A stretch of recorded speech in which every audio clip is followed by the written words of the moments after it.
Assalamualaikum warahmatullahi wabarakatuh. Kawan-kawan semuanya, dalam video kali ini saya akan mengulas terkait dengan konsep dasar sejarah Islam Nusantara. Ya, apa yang akan kita bahas dalam mata kuliah ini? Hari ini akan saya beri ulasannya terkait dengan hal itu. Apa itu Islam Nusantara? Dan bagaimana nanti pembahasannya atau skupnya, ruang lingkup pembahasannya. Yang pertama, kita akan membahas tentang konsep dan definisi kebudayaan. Kenapa kemudian kita membahas tentang kebudayaan? Karena yang namanya agama itu pasti akan melakukan dialek dengan yang namanya budaya. Ya, jadi ketika kita bicara tentang Islam Nusantara, Islam yang ada di Nusantara, mau tidak mau kita juga harus membahas budaya yang ada di Nusantara atau tradisi seperti itu ya. Jadi yang pertama awal kita harus pahami itu bagaimana konsep atau dialektika antara agama dan budaya. Seperti kita tahu bahwa budaya menurut Verkuil di sini berasal dari bahasa Sangsekerta budaya, yakni bentuk jamak dari budi yang berarti roh atau akal. Dan kemudian istilah kebudayaan menyatakan segala sesuatu yang diciptakan oleh budi manusia. Dalam teori cultural universalnya Kuncoro Ningrat menyebutkan bahwa ada bagian-bagian dari kebudayaan atau yang termasuk ke dalam bagian budaya yang kita bisa sebut sebagai ya. Jadi kebudayaan itu terdiri dari bagian-bagian yang pertama, pembahasan terkait peralatan dan perlengkapan hidup manusia. Yang kedua, mata pencaharian hidup dan sistem-sistem ekonomi. Kemudian yang ketiga, sistem kemasyarakatan. Yang keempat itu bahasa, yang kelima itu kesenian, yang keenam ilmu pengetahuan, dan yang ketujuh itu religi. Jadi salah satu aspek yang terangkum di dalam ketujuh bagian-bagian ini bisa kita sebut sebagai budaya. Ya, kita tahu bahwa ketika seperti peralatan dan perlengkapan hidup manusia antara daerah yang satu dengan daerah yang lain itu pastinya tentunya berbeda, baik itu dipengaruhi karena iklim atau mungkin tradisi atau mungkin gaya hidup dan lain sebagainya. Mata pencaharian pun itu berbeda. Ada yang misalkan di daerah pedesaan itu punya mata pencaharian pertanian, peternakan. Kalau yang di perkotaan lebih ke bisnis atau sistem ekonomi yang lainnya. Sistem kemasyarakatan pun sama. Bahasa apalagi kita mempunyai ratusan bahasa daerah ya di Indonesia sendiri. Kemudian kesenian, ilmu pengetahuan dan juga religi. Religi di sini seperti kita katakan kepercayaan ya, keyakinan. Jadi ini memang banyak hal yang masuk ke dalam aspek kebudayaan itu sendiri. Nah, konsep dasar kebudayaan ini ada 4. Yang pertama, kebudayaan adalah segala gerak kegiatan dan aktivitas manusia dalam menjawab tantangan eksistensi hidupnya. Jadi yang namanya kebudayaan itu semakin berkembang seiring dengan perkembangan zaman. Kita budaya itu semakin berkembang dalam artian yang namanya budaya itu fungsinya itu untuk mempermudah kehidupan kita ya. Jadi misalkan dulu belum ada teknologi komputer, sekarang sudah ada kan? Kenapa? Karena memang perkembangan zaman itu menuntut kita untuk melakukan pekerjaan secara cepat, misalkan ya. Atau mungkin dulu ada komputer, tapi dulu belum ada software secanggih yang seperti saat ini. Ini juga menjadi sebuah perkembangan kebudayaan, ya. Kemudian yang kedua, kebudayaan adalah karya dan kreasi insani ciptaan manusia. Ini jelas yang namanya budaya itu adalah ciptaan dari manusia, kreasi dari manusia. Ya. Kemudian yang ketiga, kebudayaan adalah khas manusia. Ya jelas karena budaya itu fungsinya untuk mengatasi atau memberikan solusi terhadap permasalahan-permasalahan yang timbul dalam kehidupan manusia. Jadi lebih khas ke ciri khas manusianya. Kemudian yang keempat, kebudayaan merupakan ciri yang membedakan manusia dengan makhluk lainnya. Seperti kita tahu, perbedaan antara manusia dengan misalkan tumbuhan atau hewan, salah satu perbedaannya yaitu manusia itu mempunyai budaya. Ya, kita mempunyai budaya berbeda dengan makhluk yang lainnya. Selanjutnya kita bahas terkait dengan hubungan agama dan kebudayaan. Hubungan agama dan kebudayaan di sini ada 4 perspektif. Jadi ini bukan 4 yang saling mendukung, tapi ada 4 perspektif. Yang pertama, semua agama merupakan bagian dari kebudayaan. Ini merupakan perspektif dari orang barat, ya, bahwa agama merupakan hasil kreasi dari manusia. Ya, yang kedua, agama wahyu bukan merupakan bagian dari kebudayaan. Jadi agama wahyu yang dimaksud di sini seperti kita agama Islam, yaitu agama yang memang berasal dari wahyu. Ya, berasal dari wahyu itu tidak merupakan bagian dari kebudayaan, tetapi agama-agama yang dikreasikan oleh manusia, kan ada beberapa keyakinan atau yang mungkin di negara lain disebut agama yang merupakan hasil karya dari manusia. Itu bagian dari kebudayaan, ya. Jadi ada agama yang memang tidak masuk dalam bagian kebudayaan, ada agama yang itu merupakan hasil kreasi manusia, jadi disebut sebagai bentuk dari sebuah kebudayaan. Kemudian yang ketiga, agama non wahyu merupakan bagian dari kebudayaan. Ya, ini agama non wahyu, ya, tadi itu agama yang merupakan hasil kreasi dari manusia. Dan yang keempat, agama Islam dan kebudayaan Islam merupakan bagian dari dinul Islam. Jadi di sini yang dimaksud adalah bahwa agama Islam itu melahirkan sebuah kebudayaan. Kebudayaan itu ya kebudayaan Islam yang tidak bertentangan dengan nilai-nilai ajaran agama Islam, ya.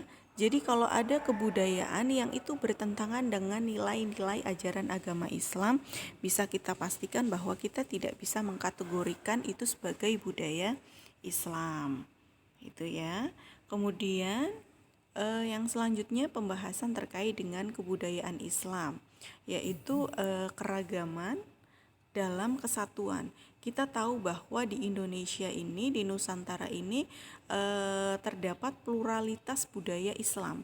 Ya, kita terdiri dari atau kita kita masyarakat Nusantara, kita terdiri atau kita dipertemukan dengan realitas adanya masyarakat yang plural, kemudian terdiri dari banyak etnis, suku bangsa, sehingga ini merupakan sebuah anugerah tersendiri.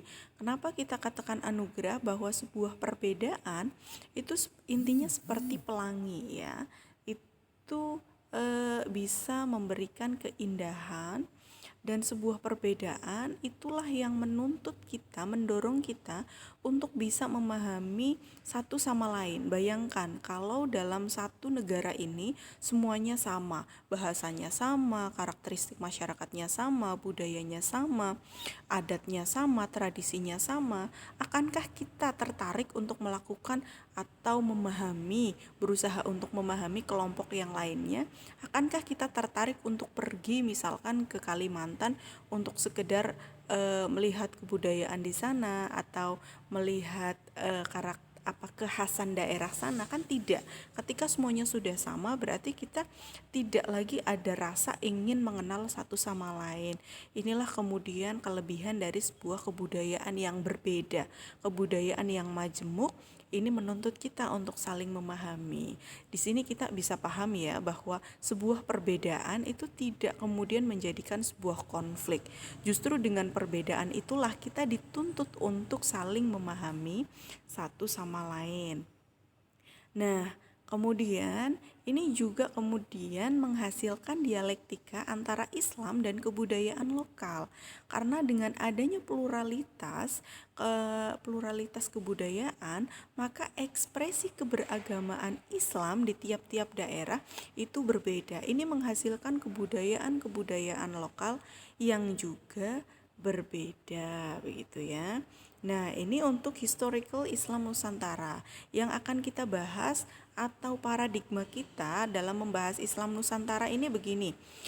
Yang awalnya ini merupakan hasil dialektika antara agama dan budaya yang kemudian itu memunculkan atau itu menuntut kita untuk melakukan kontekstualisasi atau kulturalisasi Islam. Kontekstualisasi di sini bahwa kita tidak boleh terlalu kaku ya dengan budaya-budaya yang memang sudah ada, karena yang namanya budaya itu akan terus berkembang seiring perkembangan zaman. Ini yang kita namakan sebagai kontekstualisasi. Yang penting intinya itu tidak bertentangan dengan ajaran agama Islam ya, kuncinya di situ. Kemudian yang ketiga itu ada pribumisasi Islam. Ketika kita sudah melakukan kontekstualisasi nilai-nilai ajaran Islam, yaitu merupakan hasil dialektika antara agama dan budaya, itu kemudian memunculkan kita sebagai seorang pribumi atau sebagai masyarakat Nusantara. Ada dialektika antara apa yang sudah budaya nilai-nilai Islam yang ada dengan karakteristik masyarakat Nusantara. Itulah yang kemudian menghasilkan Islam khas masyarakat Nusantara. Jadi inilah yang kemudian menjadi pola pikir kita. Jadi Islam Nusantara di sini alurnya seperti itu ya. Jadi bukan kemudian kita semua budaya yang ada di Indonesia kemudian ini disebut diislamkan, tapi kemudian bagaimana kita kita berdialek dengan budaya-budaya yang ada di Indonesia. Kalau budaya itu baik, kita pertahankan, tetapi kalau misalkan budaya itu tidak sesuai dengan ajaran-ajaran Islam, ya yang pertama kita bisa sesuaikan. Kalau misal tidak bisa disesuaikan, ya kita tidak bisa menerima itu. Kan begitu. Jadi Islam itu tidak mengajarkan kita, Nabi pun tidak mengajarkan kita untuk meninggalkan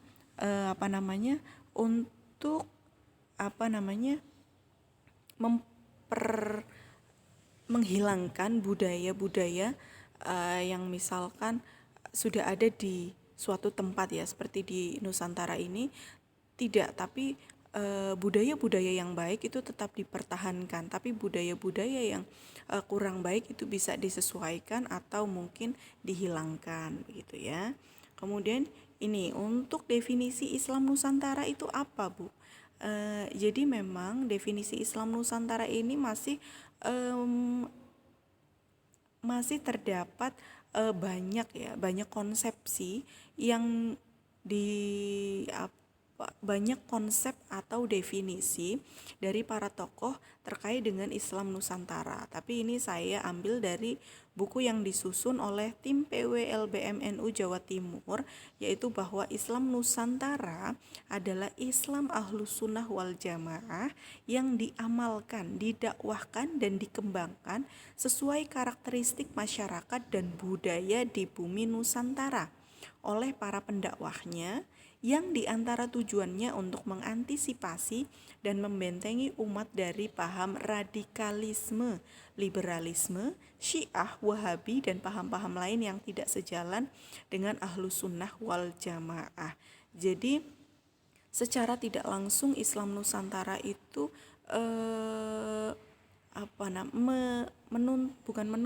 mengarahkan kita untuk menjadi umat muslim yang sesuai dengan diri kita. Kita tidak perlu menjadi orang lain, kita hanya perlu menjadi diri kita. Menjadi orang lain itu kan susah ya. Kita hanya perlu menjadi diri kita. Itulah yang kemudian adanya istilah Islam Nusantara. Meskipun sebetulnya Islam ya Islam begitu ya. Islam ya Islam. Tidak ada Islam Nusantara atau misalkan Islam Arab begitu ya. Islam ya Islam. Tapi bahwa ini Islam yang kemudian lahir di Arab itu berbeda dengan, maksudnya berbeda itu budayanya, itu ekspresi keberagamaannya itu berbeda dengan Islam yang kemudian berkembang di Indonesia. Jadi maksudnya kita tidak perlu menjadi orang lain. Kita bisa menjadi baik dengan kekhasan diri kita.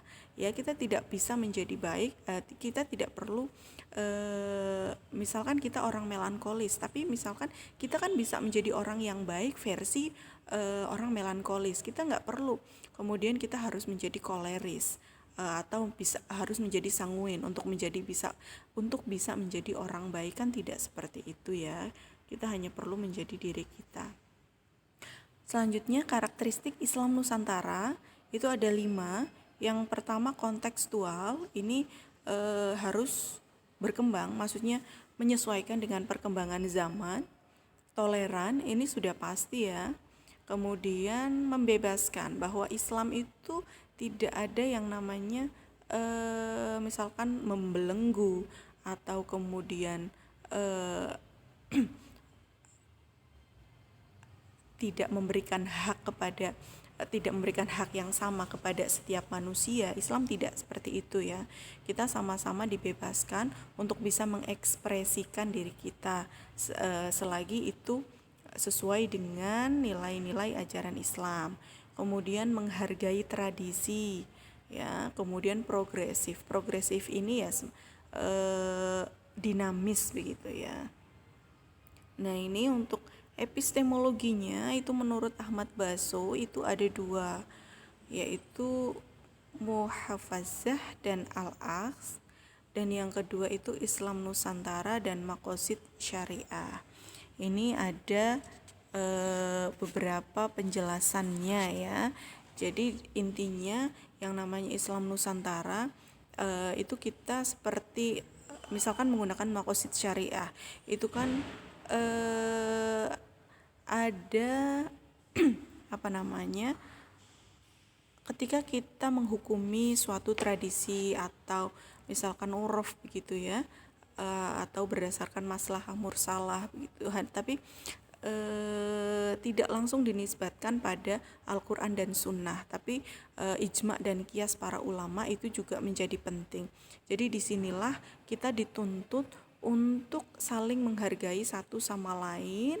Jadi tradisi-tradisi, budaya-budaya yang itu tidak melanggar atau tidak bertentangan dengan ajaran Islam itu tidak apa-apa. Tapi ketika ada yang melanggar atau bukan melanggar, tidak sesuai dengan ajaran Islam, ya perlu disesuaikan.